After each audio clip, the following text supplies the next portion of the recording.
नमस्कार, माझे नाव दिव्या गणपत पिसे आहे. मी जिल्हा परिषद प्राथमिक शाळा विरेगाव, तालुका भोकरदन, जिल्हा जालना येथे 6वीत शिकत आहे. मला आमच्या ग्रंथालयातून एक पुस्तक मिळाले. ते पुस्तक विनोबा भावे यांचे आहे. पुस्तकाच्या पृष्ठपानावर विनोबा भावे यांचा फोटो आहे आणि पुस्तकाचे लेखक सुभा भोसले आहे.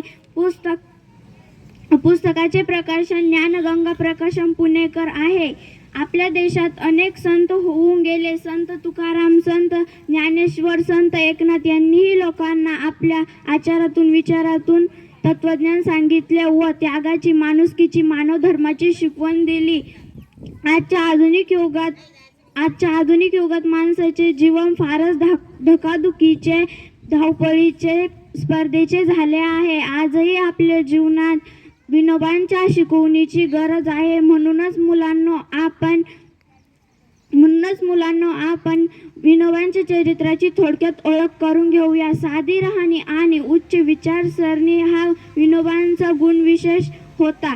कुलाबा जिल्ह्यात पेण तालुक्यात गागोद हे एक छोटेसे खेडेगाव. भावे घराण्याला ते इनाम म्हणून मिळाले होते. त्या गावात 11 सप्टेंबर 1895 रोजी विनोबांचा जन्म झाला. विनोबांच्या वडिलांचे नाव नरहरी व आईचे नाव रुक्मिणीबाई. ते सर्वात मोठे होते. विनोबांना 3 भाऊ व 1 बहीण होती. विनोबांच्या भावांची नावे बाळकोबा, शिवाजी व दत्तात्रेय. दत्तात्रेय हा लहान असतानाच देवाघरी गेला.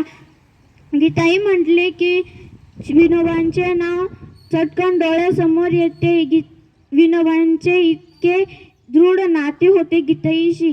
गीताई हा ग्रंथ लिहून फारच मोठे कार्य केले आहे.